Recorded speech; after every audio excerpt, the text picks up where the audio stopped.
রাধে রাধে সবাইকে। তো চলে এসেছি আরও একটা নতুন ভিডিও নিয়ে। আজকে হচ্ছে একটা রান্নার ভিডিও শেয়ার করব তোমাদের সাথে। আমার মা এরকম অনেক নতুন নতুন রান্নার রেসিপি নিজে থেকেই করে, তো সেগুলো আমি ভিডিও করতে পারি না, বাট আজকে ভাবলাম যে না, এগুলো তো দেখানো উচিত সবাইকেই। তাহলে তোমরাও ট্রাই করে দেখতে পারবে, আর আমাদের রান্নাগুলো কেমন লাগছে সেগুলোও জানাতে পারবে। সেরকমই একটা রান্না, একটা ছোট্ট রান্নাটা আজকে হচ্ছে টমাটমের ভর্তা। এটা হচ্ছে যে কাঁচা টমেটোগুলো পাওয়া যায়, সেই কাঁচা টমাটমের ভর্তা। তো আজকে কাঁচা টমেটো অ্যাভেলেবেল নেই বাড়িতে, সেই জন্য আজকে পাকা টমেটো দিয়েই করতে হলো মাকে। আর কাঁচা টমেটোটা যেদিন করব সেদিনকেও তোমাদের সাথে রেসিপিটা শেয়ার করব। তো ঝাল ঝাল টকটক টমাটমের ভর্তার রেসিপিটা চলো চটজলদি দেখে নাও। আর আমার এই মায়ের নিজের থেকে বের করা রান্নার রেসিপিটা কেমন হয়েছে সেটা কিন্তু জানাতে ভুলো না। তো চলো দেখে নাও ভর্তাটা কীভাবে বানাতে। তো এর জন্য লাগবে আমাদের টমেটো, আর বড় বড় সাইজের দুটো টমেটো আর বড় সাইজের একটা পেঁয়াজ নিয়ে নিয়েছি। এইবার এইগুলোকে কেটে নেবো। তো টমেটোগুলো একটু বড় বড় টুকরো করব, আর পেঁয়াজগুলো একদম ছোট ছোট টুকরো করব। তো এর সাথে দিতে হবে কাঁচা লঙ্কা। তো ঝাল যে যেরকম খেতে পছন্দ করে সেই রকম, একটু ঝাল ঝাল হলেই বেশি ভালো লাগবে। আর দিতে হবে ধনে পাতা, এটা হচ্ছে মাস্ট, এটা তো দিতেই হবে। আর দিতে হবে হচ্ছে রসুন কুচি। তো কয়েকটা রসুন ছোট ছোট টুকরো করে নিতে হবে। এরপর কড়াইটা গরম হলে তার মধ্যে কিছুটা পরিমাণ সর্ষের তেল দিতে হবে। তো ফার্স্টেই আমরা টমেটোগুলো আগে ভেজে নেব।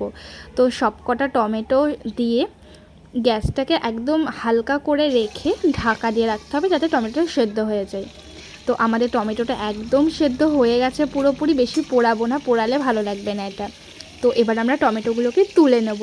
তো একটা একটা করে আমরা পুরো টমেটো তুলে নিয়েছি। আর টমেটোগুলো কতটা নরম হয়েছে তোমরা জাস্ট নিজেরাই দেখো। তো এরপরে দিয়ে নেবো ওই একই তেলে পেঁয়াজ কুচিগুলো, রসুন কুচি আর লঙ্কাটা। তো সব কটা দিয়ে ভালো করে একদম নেড়ে চেড়ে নিতে হবে। আর এর মধ্যে কিন্তু নুন, লঙ্কা গুঁড়ো কোনো মশলাই দেওয়া যাবে না, শুধু নর্মালি তেলের মধ্যে পেঁয়াজ আর লঙ্কা আর হচ্ছে রসুনটা দিতে হবে। তো এদিকে আমি ধনেপাতাগুলোকে ভালো করে ছাড়িয়ে নিয়ে ধুয়ে নিয়েছি।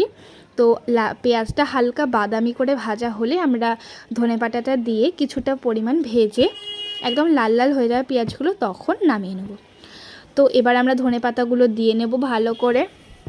তো ধনেপাতাগুলো দিয়ে ভালো করে নেড়ে চেড়ে নিতে হবে। এটা একদম হালকা আছে কিন্তু করতে হবে, বেশি জোরে গ্যাসের ফ্লেমটা হাই রাখলে কিন্তু এটা পুড়ে যাওয়ার সম্ভাবনা থাকে।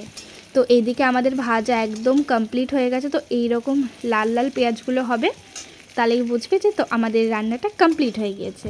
তো এবারে আমরা এটাকে নামিয়ে নেব। তো আমরা ভালো করে এটাকে ওই টমেটোমের মধ্যে রাখবো। তো আমাদের ভাজাটাকে ডান। তো এরপরে আমাদের করতে হবে কি, এগুলোকে পেস্ট করতে হবে মিক্সিতে।